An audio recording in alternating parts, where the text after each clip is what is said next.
Hello, welcome to the second episode of the Very Real podcast. I'm Dylan, and I'm joined with my co-host Ellen.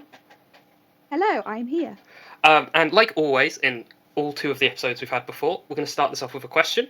Ellen, do you know which disorder has the most variation in humans across the entire spectrum? I would have guessed anxiety disorder. No, it's actually borderline personality disorder, BPD, Mm-hmm. which can manifest in over 256 ways. And this is because to be diagnosed with BPD, you need to have 5 out of the 9 symptoms. So there's a lot of different Okay. combinations. But before we go through those, I want to quickly explain how this topic is folklore. Because there's people probably like listening to this and going, BPD? That's mental illness. That's not folklore. This is It's a crazy. psychology podcast. Oh my god. I know.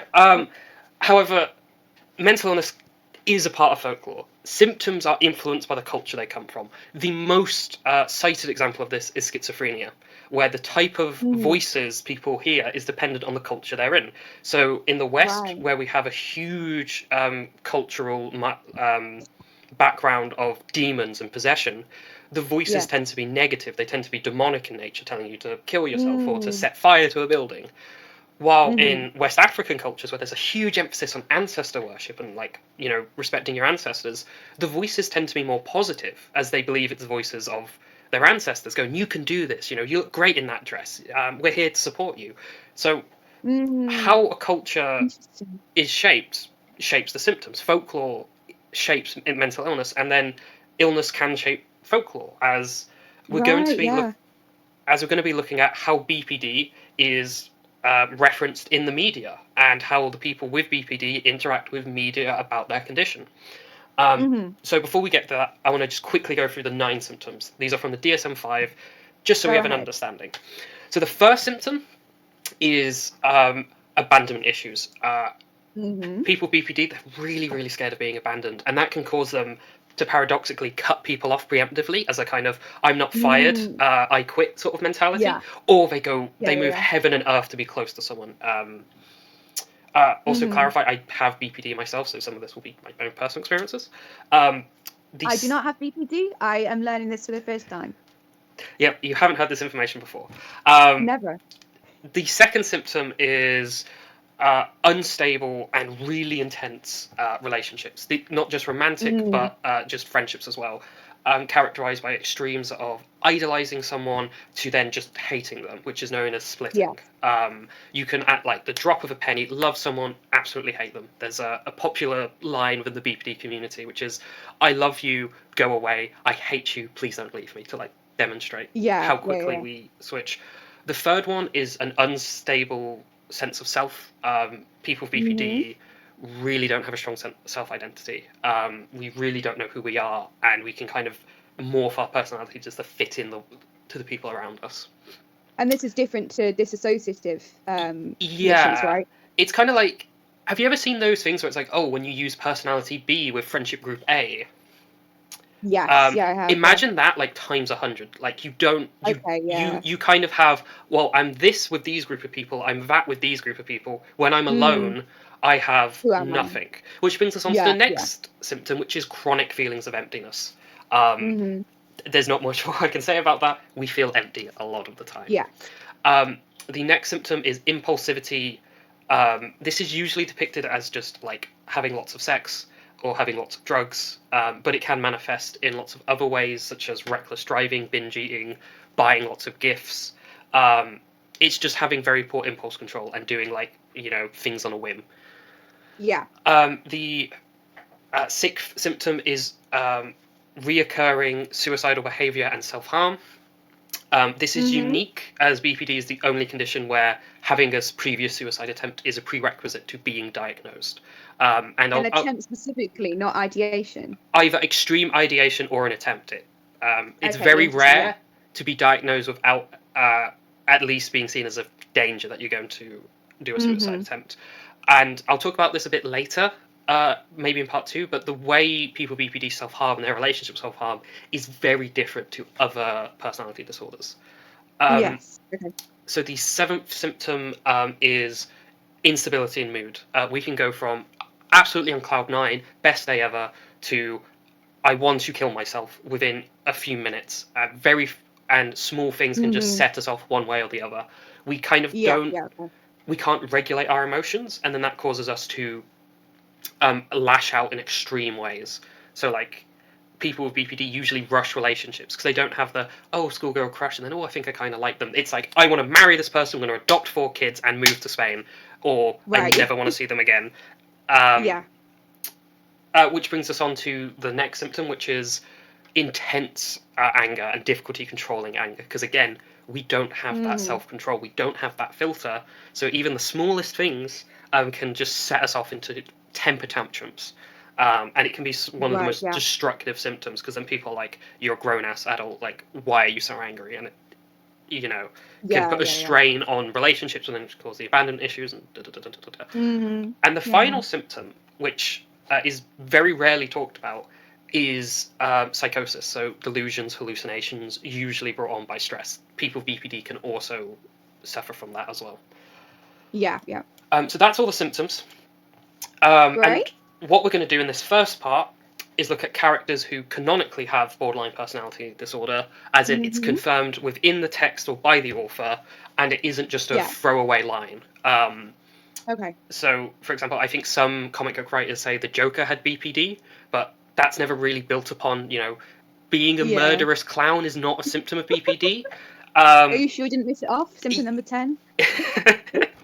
I'll double check. Maybe it's in the DSM-6. Also, we're only going to be focusing on fictional characters, not like autobiographies or historical dramas that contain characters with BPD, as I feel like that would be a bit too personal to kind of judge a real life depiction of somebody's mental illness.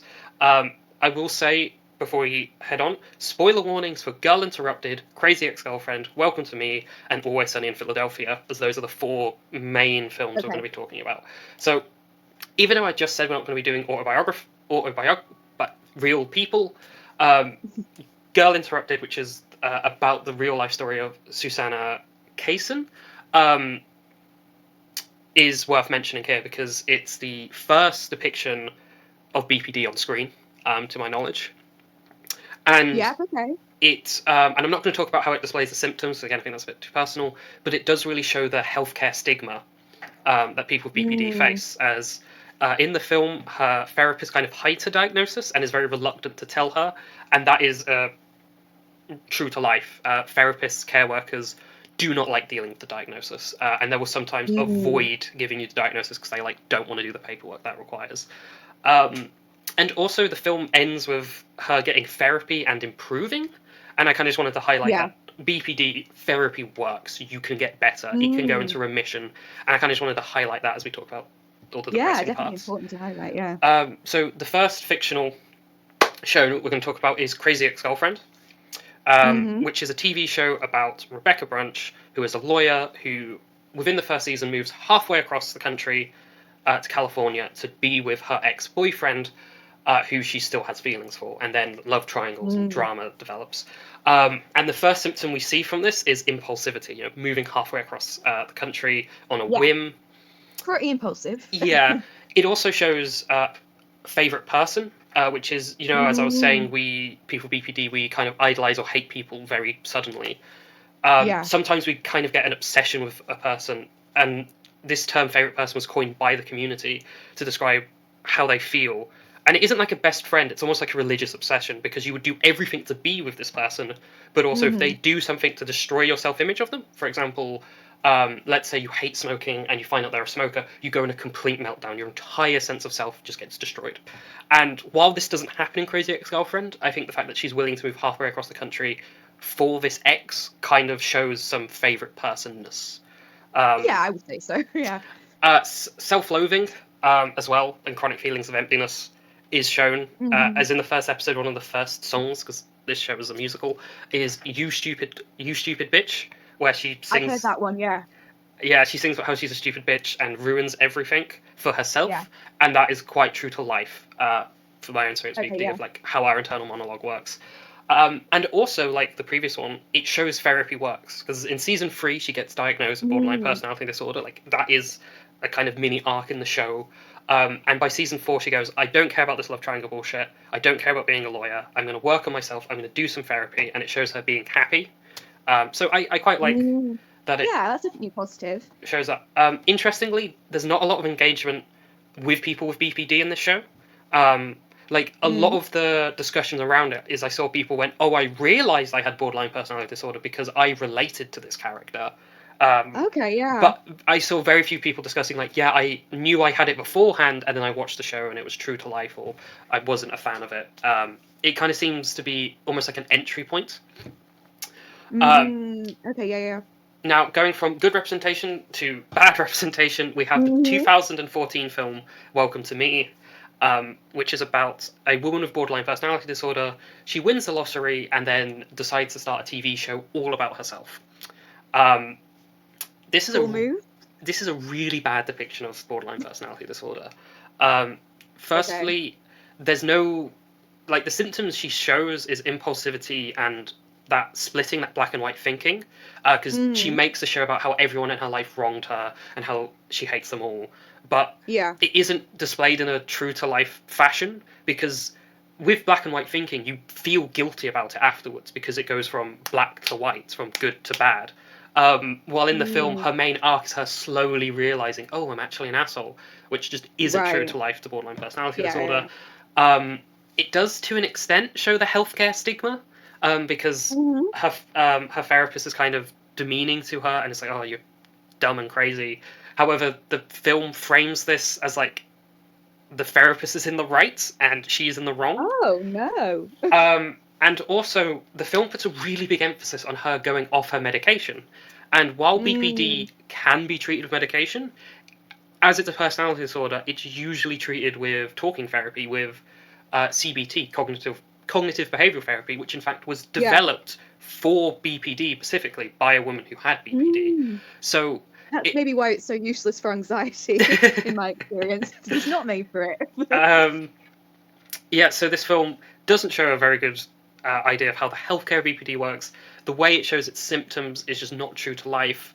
And the screenwriter in an interview actually said, oh, I like writing about troubled women. And I think this film... Oh, great. Like, it kind of... Not that it works better, but instead of thinking this woman has BPD, you watch it and go, oh, she has hysteria, the old Victorian crazy woman disease. Because that's kind of what he wrote. The main character, whose name I didn't even bother to remember because the film was terrible, she kind of has the I'm a woman disease and I'm written by a man. So this is terrible representation, and the only engagement with it I've seen is people just going, this isn't what BPD is, this is terrible, do not watch this. Now we're going on to Always Sunny in Philadelphia, which is a sitcom about 4 people who are just terrible, terrible people and get into funny shenanigans. One of the characters, Dennis, in season 10, he is formally diagnosed with borderline personality disorder, and he kind of has a mixed reception within the community. Some people don't like it because he is a terrible person, but then some people actually really like it. So they go, no, this shows the darker side of BPD. This shows how destructive my symptoms are.